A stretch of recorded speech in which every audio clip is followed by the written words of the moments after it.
नमस्कार, विठ्ठल बोलेमध्ये स्वागत. मी विठ्ठल पाटील. वैद्यकीय शिक्षण मंत्री हसन मुश्रीफ यांनी आपण लोकसभा निवडणूक लढवू शकतो असं सांगितलेलं आहे. पक्षाचा जर आदेश आला तर आपण लोकसभेच्या मैदानात आहोत असं त्यांनी स्पष्ट केलेलं आहे. खरं तर गेल्या अनेक वर्षांपासून मुश्रीफांचा लोकसभेला इन्कार होता. मी आमदारच होणार आणि मंत्री होऊन जिल्ह्याचा आणि राज्याचा विकास करणार, गोरगरिबांच्या विकासासाठी झटणार असं ते वारंवार सांगत असतात. पण आता असं अचानक काय घडलं की मुश्रीफांनी थेट लोकसभेच्या रणांगणात उतरणार असल्याचं जाहीरच केलं. मुश्रीफांनी हे जेव्हा जाहीर केलं तेव्हा खरं तर अनेकांच्या भुवया उंचावल्याच, पण अनेकांना आश्चर्याचा धक्का बसला. कारण कोल्हापूर लोकसभा मतदारसंघाचे विद्यमान खासदार संजय मंडलिक, भारतीय जनता पक्षाचे माजी जिल्हाध्यक्ष आणि नेते आणि कागलच्या शाहू कारखान्याचे अध्यक्ष समरजित सिंह घाटगे, याबरोबरच कागलचे दुसरे एक माजी आमदार संजय सिंह घाटगे, यासह राष्ट्रवादीकडून शरद पवार गट जो आहे, शरद पवारांचे जे निष्ठावंत कार्यकर्ते जे आहेत जुने जाणते, त्यापैकी व्ही पाटील आहेत. ह्या सर्वांच्याच भुवया उंचावल्या. कारण हे सर्व आता लोकसभेसाठी इच्छुक आहेत. येत्या लोकसभेला आपण लढायचंच हे त्यांनी ठरवलेलं आहे. अर्थातच संजय मंडलिक हे शिवसेनेचे आहेत.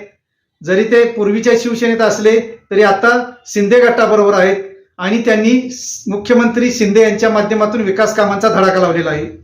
दुसरीकडे समरजित घाटगे हे भारतीय जनता पक्षाचे महाराष्ट्राचे सर्वेसर्वा म्हटलं तरी चालेल उपमुख्यमंत्री देवेंद्र फडणवीस यांच्या अगदी जवळचे आहेत.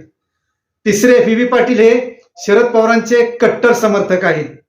आणि ह्या तिघांचेही एकच लक्ष आहे की आगामी लोकसभा, ह्या तिघांबरोबरच आता संभाजीराजे सुद्धा या मैदानात उतरलेले आहेत.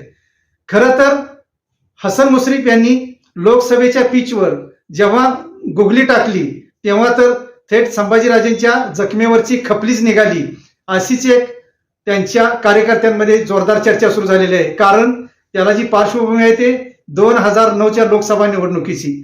2009च्या लोकसभा निवडणुकीत खासदार सदाशिव मंडलिक यांना उमेदवारी हवी होती. ते शरद पवारांचे आणि राष्ट्रवादीचे निष्ठावंत नेते होते. जेव्हा 1999ला राष्ट्रवादी स्थापना झाली तेव्हापासून ते शरद पवारांबरोबर होते. पण जिल्ह्यातील राजकारणात हसन मुश्रीफ आणि सदाशिवराव मंडलिक यांच्यात वितुष्ट आलं आणि ते वितुष्ट जसं वाढत गेलं तसं मंडलिक यांचा पत्ता कट करण्याच्या दृष्टीनं हसन मुश्रीफ यांनी जाळं टाकलं असावं आणि म्हणूनच शरद पवार यांनी भाकरी बदलली, म्हातारा बैल आता बाजूला ठेवू आणि नवीन खोंड मैदानात आणू असं म्हणत 2009च्या लोकसभा निवडणुकीला संभाजीराजे यांना उमेदवारी दिली. ह्या उमेदवारी विरुद्ध लढले नाहीत तर ते मग मंडलिक कसले अशीच एकूण त्या काळात जोरदार चर्चा झाली आणि सदाशिवराव मंडलिक अपक्ष मैदानात उतरले. ते विजयी झाले. जवळपास 40,000 मतांनी त्यांनी आघाडी घेतली आणि तो धक्का मात्र संभाजीराजेंना, शाहू महाराजांना आणि संभाजीराजेंचे बंधू मालोजीराजे यांनाही बसला.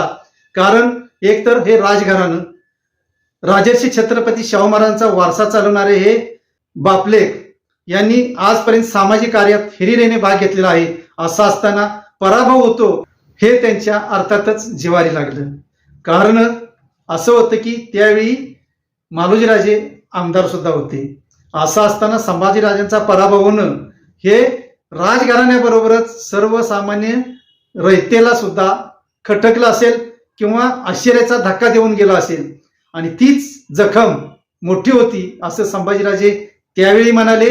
आणि आजही ती जखम आपली बरी झालेली नाही असं म्हणत त्यांनी जणू जखमेवरची खपलीच निघाली की काय असा एक संदेश दिला. आणि आपण लोकसभा निवडणुकीच्या मैदानात असू, पण कोल्हापूर असो, नाशिक असो अथवा छत्रपती संभाजीनगरचा मतदारसंघ असो, जेथे लोकांचं प्रेम मिळेल तेथे मी उभा असेल असं त्यांनी जाहीर केलेलं आहे.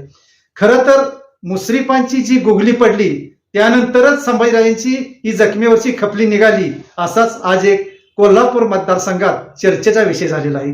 कारण असं आहे की संभाजीराजेंच्या मते त्यांना राष्ट्रवादीत आणण्यापासून उमेदवारी देण्यापर्यंत जे सर्व काम केलेलं होतं ते हसन मुश्रीफ यांनी केलेलं होतं.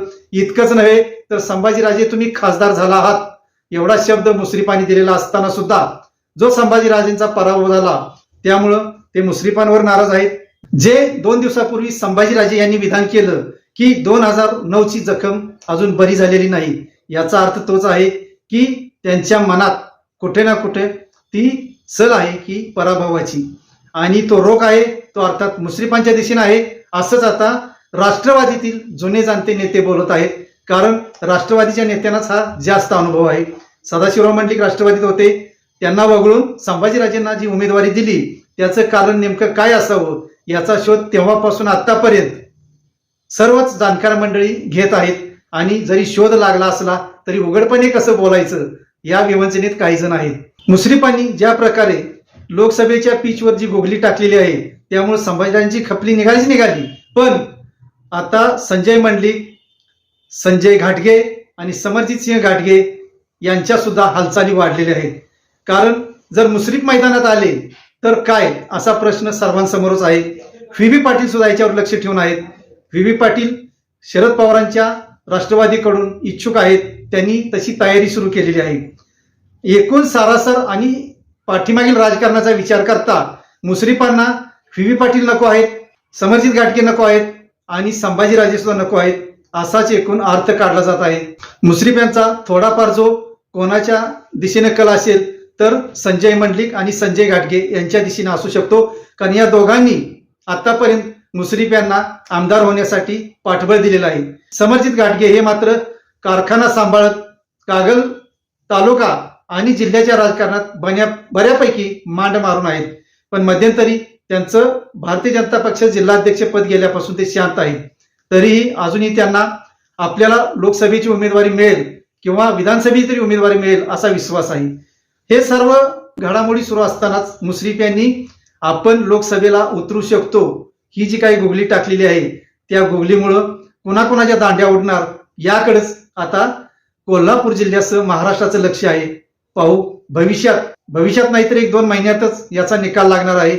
नेमकं काय घडणार आहे ते आपल्याला दिसणारच आहे. धन्यवाद. असेच नवनवीन विषय ऐकण्यासाठी लाईक, सबस्क्राईब आणि बेल आयकॉनवरती क्लिक करा.